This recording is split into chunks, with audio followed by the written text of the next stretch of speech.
రాష్ట్రంలో ఇంటెలిజెన్స్ వ్యవస్థ fail అవుతోందా? Party అధికారంలోకి వచ్చినప్పటి నుంచి ఇంటెలిజెన్స్ వ్యవస్థపై ఎందుకు విమర్శలు వస్తున్నాయి? సొంత పార్టీ నేతలు సైతం ఇంటెలిజెన్స్ ఫెయిల్యూర్పై ఎందుకు పెదవిప్పుతున్నారు? లేదా అధికారులు హెచ్చరించినా సర్కార్ పట్టించుకోవడం లేదా? మూసీ హైడ్రా నుంచి మొదలు పెడితే హెచ్సియు వరకు సర్కార్ వెనక్కి తగ్గడానికి కారణమేంటో ఈ కథనంలో తెలుసుకుందాం.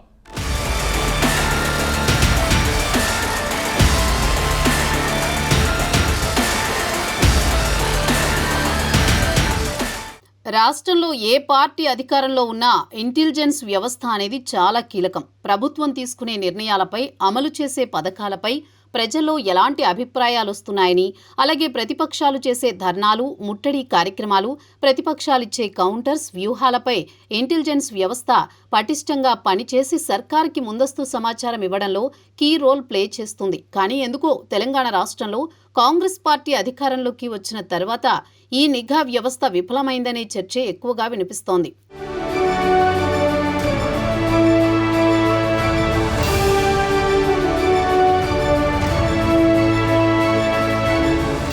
కాంగ్రెస్ ప్రభుత్వం అధికారంలోకి వచ్చిన తర్వాత సర్కార్ తీసుకునే నిర్ణయాలు ఏదీ ముందు పడడం లేదనే చర్చ రాజకీయ వర్గాల్లో, సొంత పార్టీలో కూడా వినిపిస్తోంది. మూసీ సుందరీకరణ నుంచి మొదలుకుంటే హైడ్రా కూల్చివేతలు, ఇప్పుడు సెంట్రల్ యూనివర్సిటీ భూముల అమ్మకం వరకు సర్కారుకి అన్ని ఎదురుదెబ్బలే. సాధారణంగా ఇంతకు ముందు మనం చెప్పుకున్నట్లు రాష్ట్ర ప్రభుత్వం ఏ నిర్ణయం తీసుకోవాలని, ఏ పథకం అమలు చేయాలని ముందస్తుగా ఇంటెలిజెన్స్, పోలీస్ వ్యవస్థలతో పాటు ఇతర సర్వేలు నిర్వహించాలి. అనంతరం ఆయా సర్వేల నుంచి, వ్యవస్థల నుంచి రిపోర్టులను తీసుకుని పథకాలను కానీ ప్రభుత్వం తీసుకునే కీలకమైన నిర్ణయాలను అమలు చేస్తుంది. కానీ రాష్ట్రంలో కాంగ్రెస్ సర్కార్ రాగానే మొట్టమొదటిగా మూసీ పునరుద్ధరణ, పునర్జీవం అంటూ 1,50,000 కోట్లతో నిర్మాణం, అభివృద్ధి అంటూ సంచలనమైన ప్రకటనలు చేసింది. ఈ సమయంలో ఇంటెలిజెన్స్ వ్యవస్థ కానీ, పోలీస్ వ్యవస్థ కానీ ప్రజల నుంచి వ్యతిరేకత వస్తుందని, ప్రభుత్వం తీసుకునే నిర్ణయం వల్ల ప్రభుత్వానికి ఇబ్బంది అవుతుందనే సంకేతాలను ఇవ్వడంలో వైఫల్యం చెందాయనే చర్చ జోరుగా కొనసాగింది. ఇంటెలిజెన్స్ వ్యవస్థ ముందస్తుగా కొంత హెచ్చరించినా మూసీకి ఇరువైపులా ఉన్న ఇళ్లను, కాలనీలను కూల్చివేస్తామంటూ రెడ్ మార్క్ వేసింది ప్రభుత్వం. పలువురు ఇళ్లను సైతం కూల్చివేసింది. అయితే ప్రజల నుంచి తీవ్రమైన వ్యతిరేకత రావడంతో మూసీ పునర్జీవం ప్రాజెక్టు అమలును కాస్త వాయిదా వేసింది.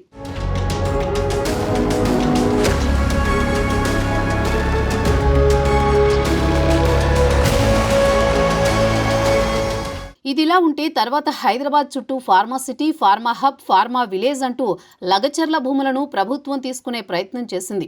అక్కడ ఏకంగా రైతుల నుంచి ప్రతిఘటన ఎదురు అవ్వడమే కాకుండా కలెక్టర్పై దాడి ఘటనను రాష్ట్ర ప్రభుత్వం సీరియస్గా తీసుకుంది. అయితే ఆ ఘటన జరగడానికి కారణం ఇంటెలిజెన్స్ వ్యవస్థ, లోకల్ పోలీస్ వైఫల్యమే కారణం అనే చర్చ జరిగింది. దాంతో ఆ నిర్ణయంపై కూడా ప్రభుత్వం కొంచెం వెనక్కి తగ్గిందనే వార్తలే ఉన్నాయి. ఇప్పుడు హెచ్సియు భూములను వేలం వేసి నిధులను సమకూర్చుకునే ఆలోచన చేసింది ప్రభుత్వం. ఇందులో భాగంగా అక్కడ ఉన్నటువంటి చెట్లను, ఇతర వాటిని క్లీన్ చేసే పనిని మొదలుపెట్టింది. అయితే కంచె గచ్చిబౌలి భూములపై విద్యార్థులు, అలాగే ప్రతిపక్ష నాయకులు తీవ్రంగా వ్యతిరేకించారు, నిరసనలు తెలిపారు. దీంతో సుప్రీంకోర్టు రాష్ట్ర ప్రభుత్వాన్ని ఎక్కడ పనులు అక్కడే ఆపాలని ఆదేశించింది. సుప్రీంకోర్టు ఆదేశాలతో పనులను ఆపివేసిన రాష్ట్ర ప్రభుత్వం భూములపై మంత్రులతో కమిటీ వేసింది.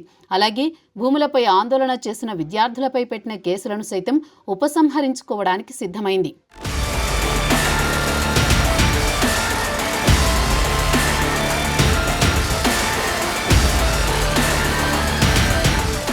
అయితే మొదటగా మూసీ, తర్వాత ఫార్మాసిటీ, లగచర్ల ఘటన, ఇప్పుడు హెచ్సియు అంశంతో ఇంటెలిజెన్స్ వ్యవస్థ పూర్తి వైఫల్యం చెందింది అనే చర్చ అధికార వర్గాల్లో జరుగుతోంది. దీంతో పాటు హైడ్రా కూడా మొదట్లో దూకుడుగానే వెళ్లింది. ఎన్ కన్వెన్షన్, అలాగే కొందరు ప్రముఖులకు సంబంధించినవి కూల్చివేతల తర్వాత పేద ప్రజల ఇళ్లపైనే హైడ్రా ఫోకస్ చేసిందనే విమర్శలొచ్చాయి. దీని తర్వాత హైడ్రా కూడా కొంచెం ఆచితూచి అడుగులు వేసుకుంటూ వచ్చిందనే చర్చ ఉంది. ఇక ఇటీవలే సర్కార్ ఎంతో ప్రతిష్టాత్మకంగా తీసుకువచ్చిన సన్నబియ్యం లాంటి పథకాన్ని గ్రాండ్గా సెలబ్రేట్ చేసుకోవాల్సి ఉన్నప్పటికీ ఇంటెలిజెన్స్ సరైన సలహాలు ఇవ్వకపోవడంతో నామమాత్రంగా కార్యక్రమాన్ని ప్రారంభించారు. ఇక ప్రభుత్వం మైలేజ్ వచ్చే కార్యక్రమాలను పెద్ద ఎత్తున చేయాల్సి ఉన్నప్పటికీ రాష్ట్ర ప్రభుత్వం చేయడం లేదనే విమర్శలున్నాయి. అయితే ఏ పథకం, ప్రాజెక్టు అయినా మొదలుపెట్టే ముందు సర్కార్ లీకులు ఇచ్చి తర్వాత ఇంటెలిజెన్స్, పోలీస్ వ్యవస్థ నుంచి రిపోర్ట్ తీసుకోవాల్సి ఉంటుంది. కానీ ఇంటెలిజెన్స్ వ్యవస్థ వైఫల్యం వల్లనే ప్రభుత్వం తీసుకునే ప్రతి అడుగు మళ్లీ వెనక్కి తీసుకోవాల్సి వస్తుంది అనే చర్చ అధికార వర్గాల్లో జరుగుతోంది.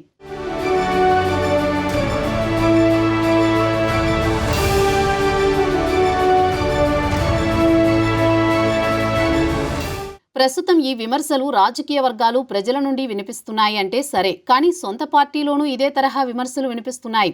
బహిరంగంగానే కొందరు అధికార పార్టీ నాయకులు వారి అనుచరులతో లేదా మీడియాతో చిట్చాట్ సమయంలో అవును ఇంటెలిజెన్స్ ఫెయిల్యూర్ ఉంది, సర్కారు ప్రభుత్వం దీనిపై దృష్టి పెట్టాలని చెప్పుకొస్తున్నారు. అయితే గత ప్రభుత్వాలు కేవలం ఇంటెలిజెన్స్ పైనే పూర్తి భరోసా చేయకుండా ఇంటెలిజెన్స్ రిపోర్ట్తో పాటు సొంత సర్వే సంస్థలను పెట్టుకుని ఇలాంటి రిపోర్ట్లను తెప్పించుకునేవి. అలాగే ప్రభుత్వం సైతం ఇంటెలిజెన్స్ మాటలు వినడం లేదనే చర్చ కూడా ఒకవైపు ఉంది. ఏది ఏమైనా అది ఇంటెలిజెన్స్ వైఫల్యమైనా ఏదైనా చివరికి బద్నామయ్యేది సర్కారే. కాబట్టి మరికనైనా ఇంటెలిజెన్స్ లేదా సర్వే సంస్థల ద్వారా ముందస్తు జాగ్రత్తలు తీసుకుంటుందో లేదో చూడాలి మరి.